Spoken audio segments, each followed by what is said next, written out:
not to worry too much about like what the first thing is going to look like. For me, the first thing is always the prototype. And ironically, taking that attitude, usually the prototype becomes something, but I'm always like, oh, it's just a prototype. Oh, I'm just going to try it and see.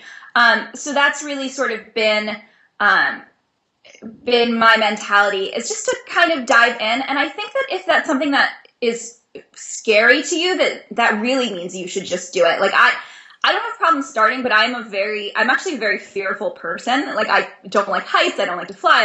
I have a lot of things that I'm afraid of, even though starting a creative project isn't one of them. And my attitude is like, okay, if it scares the crap out of me, like, let's go do it. And so that sort of would be my recommendation to people. Okay, like the blank page scares you, like throw something on it. You know, you're not sure what to do, like just tie it in a knot and see what happens. Yeah, I think it is really helpful when you go in without the pressure of like, this has to be, you know, the best painting I've ever done, or, you know, that you just go in and start. But so you mentioned that you have a lot of trouble finishing, which I would actually say I tend to fall into that category more as well. I've gotten better, but I used to finish nothing. So how do you go about getting yourself to finish?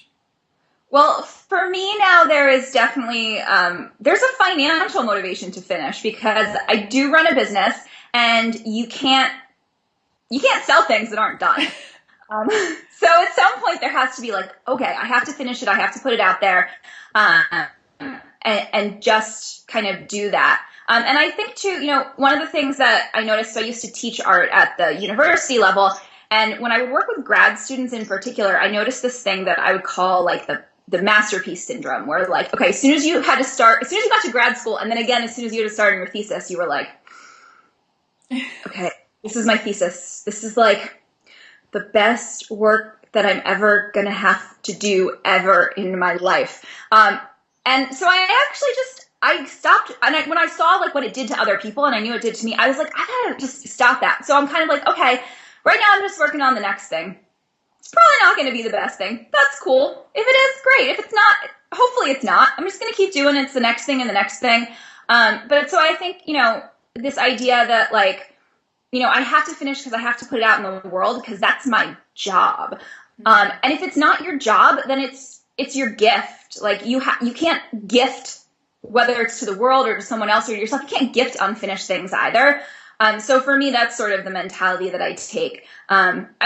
And now I'm better at finishing individual things. I'm not always good at like seeing a whole entire giant project. So still working on that one a little bit. Yeah, I think I started finishing when I started selling as well, because it was kind of like, well, I can't sell this half-finished scarf.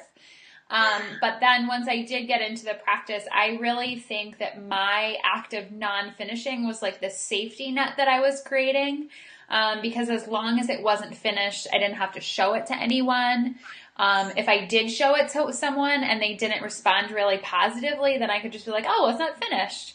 So it was sort of this whole like defense mechanism that I had built up and needed to get over. You know, not everybody has to like it, and you know, it isn't probably going to be, I mean, it would be kind of sad, like you said, if this is the best thing I ever made, like, where do I go from here?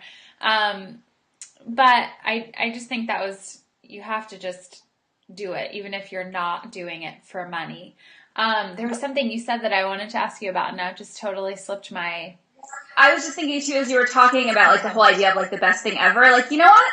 Like, I'm going to let the art historians decide what my best thing ever was. Like, I'm just going to make stuff and someone else can decide what the best thing is. Right.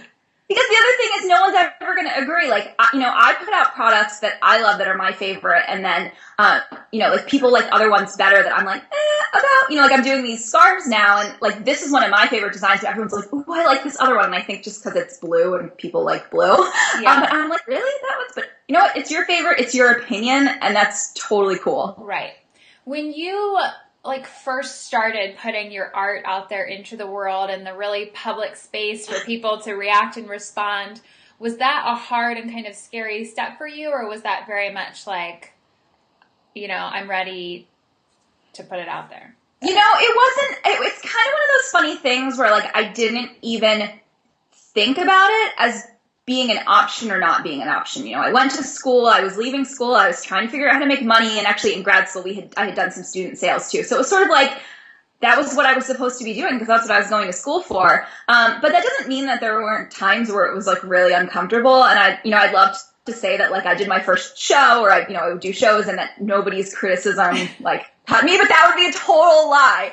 I mean, it would be a lie to this day to say that every so often I don't get a piece of feedback that I'm like, ugh, like I feel like crap about that. But I also started really developing this inner monologue, especially when it came to my pricing, but just in general, like, okay, like there are people who like it, there are people who buy it. And now I'm also like, dude, I like it. So that's really all that matters. Mm-hmm. But there had to be like that little, like I let that soundtrack run in my head of like the positive voice, the positive voice, the positive voice. Yeah. Because you're always going to hear negative stuff. And so for me, it was like, okay, well, somebody's got to be the positive in this game. And I guess it's going to be me. And I'm just going to say it over and over again until I believe it's true. Mm-hmm. I think that's so important because we tend to let like one negative voice just wreck the crap out of us. And so often, like, they don't even know what they're talking about or, Yes. or they don't understand. And, not everyone's going to be your customer. Yeah.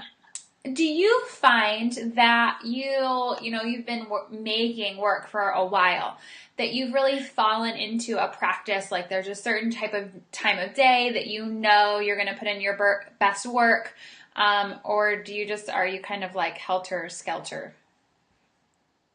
I'm a little bit more helter skelter.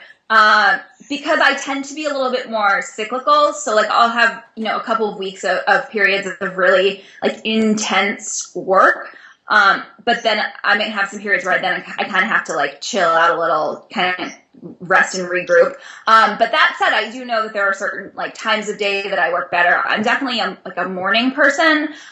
So I try to do a lot of like my brain work and like when I have to like write blog posts or create content for a class or things like that, I try to do a lot of that in the morning because that's when I'm freshest. Mm-hmm. And then I know that I am like totally at my worst, between like anytime from like mid-afternoon till like dinner. I'm fairly useless. And so a lot of times I would reserve that for like a little bit more of like less mentally taxing things. Like that's usually when I would pack orders. It's like, okay, like UPS has to be done by 3. So like that's a good time to pack up orders or things like that. Mm-hmm. Though I have been the last couple of weeks trying to go for a walk like sometime between like 2 and 4. And I've noticed that that's really helped. It's just it kind of like, okay, well, that's my slump and I can let it be my slump, or I can like go do something that doesn't require brain power but is actually going to energize me. And then it kind of makes it easier to work later into the day then. Mm-hmm.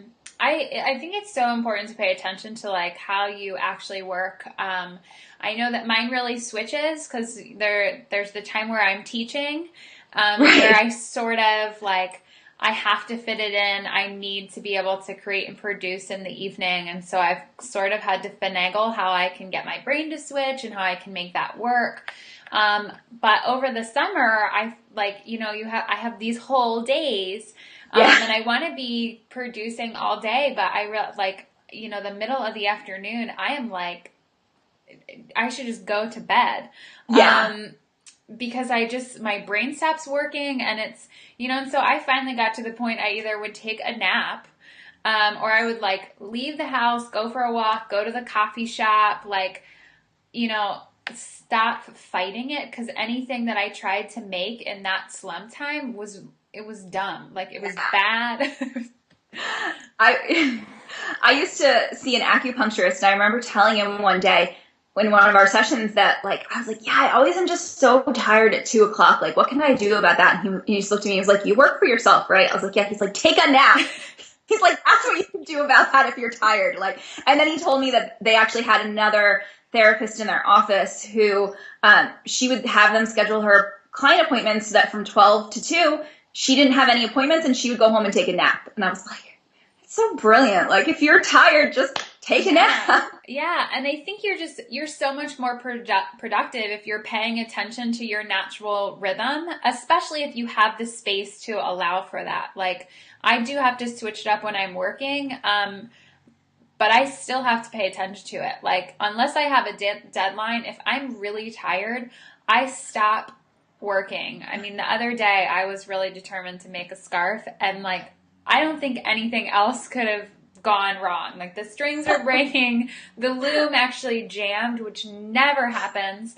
And I was just like, what am I doing? I'm so tired. I know Yeah. I'm wasting time destroying things. I need to just take a 30-minute nap and then come back to the situation.